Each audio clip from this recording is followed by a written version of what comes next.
नमस्कार, good morning, सुप्रभात। स्वागत है आपका आपके पसंदीदा personal finance bulletin money morning में। मैं हूं आपके साथ मीनू शर्मा, लेकर हाजिर हूं आपके लिए आपकी जेब और जिंदगी पर असर डालने वाली कई बड़ी खबरों के साथ। तो चलिए फटाफट शुरू करते हैं इस बुलेटिन में खबरों का सिलसिला। गन्ने का उचित और लाभकारी मूल्य बढ़ने के साथ चीनी की कीमतों में इजाफा होने की आशंका बढ़ गई है। सरकार ने गन्ने का एफआरपी 25 रुपये बढ़ाकर 340 रुपये प्रति क्विंटल कर दिया है। इससे चीनी मिलों की उत्पादन लागत बढ़ेगी। 2019 के बाद से एफआरपी में कई बार बढ़ोतरी हो चुकी है, जबकि चीनी के न्यूनतम बिक्री मूल्य में कोई बदलाव नहीं किया गया है। सरकार ने चीनी का न्यूनतम बिक्री मूल्य 3100 रुपये प्रति क्विंटल तय कर रखा है। अब उद्योग संगठन इस्मा सरकार से चीनी का न्यूनतम बिक्री मूल्य बढ़ाने की मांग कर रहा है।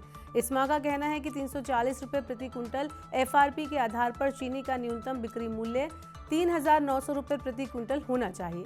अगर चीनी का न्यूनतम बिक्री मूल्य बढ़ता है तो इससे चीनी की खुदरा कीमतों में भी बढ़ोतरी होगी।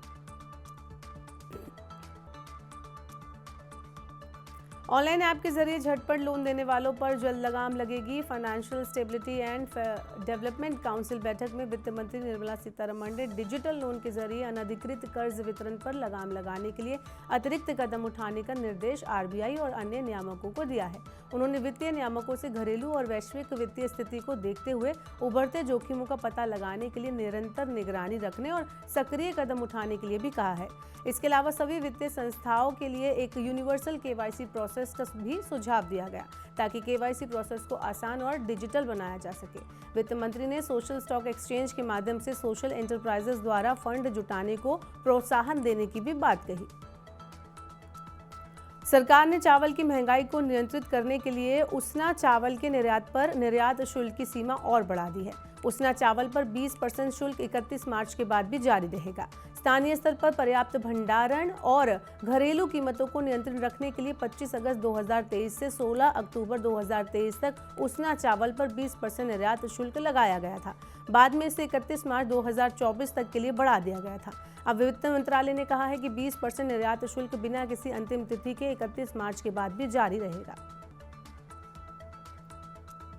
विदेशों में निवेश के नियमों को लेकर रिजर्व बैंक ऑफ इंडिया जल्द ही बैंकों के साथ एक अहम बैठक करने जा रहा है। इस बैंक में ओवरसीज इन्वेस्टमेंट के नियमों में खामियों यानी कि ग्रे एरियाज पर चर्चा की जाएगी। विदेशी निवेश के अस्पष्ट नियमों की वजह से कई अमीर भारतीय व्यापारिक घराने और स्टार्टअप्स का विदेशी प्रतिभूतियों, फंड और कंपनियों में निवेश रुक गया है। इस रुकावट को दूर करने के मकसद से आरबीआई ये बड़ी बैठक करने जा रहा है।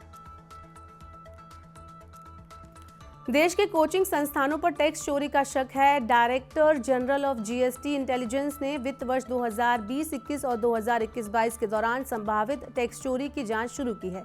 देश भर के कई कोचिंग सेंटर्स इस जांच के दायरे में शामिल हैं। डीजीजीआई जनवरी 2024 से इस मामले की जांच कर रहा है। करीब 145 बड़े और मध्यम आकार के कोचिंग सेंटर्स जांच के दायरे में हैं। इनमें मेडिकल और इंजीनियरिंग कोचिंग सेंटर्स के अलावा IELTS, GRE के एंट्रेंस एग्जाम की तैयारी कराने वाले कोचिंग सेंटर्स भी शामिल हैं।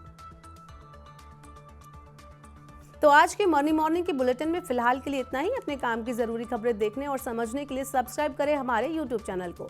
वहीं पर्सनल फाइनेंस से जुड़ी खबरों को पढ़ने और ज्यादा समझने के लिए हमारी वेबसाइट www.money9.com पर विजिट करें। यहाँ 7 अलग अलग भाषाओं में आपको पढ़ने और समझने को मिलेंगी पर्सनल फाइनेंस से जुड़ी तमाम बड़ी खबरें। वही खास कार्यक्रम आप देखना चाहते हैं तो मनी 9 के सुपर ऐप को तुरंत डाउनलोड कर लें। साथ ही इस बुलेटिन में बने रहने के लिए आपका शुक्रिया। बने रहिए मनी 9 के साथ। नमस्कार।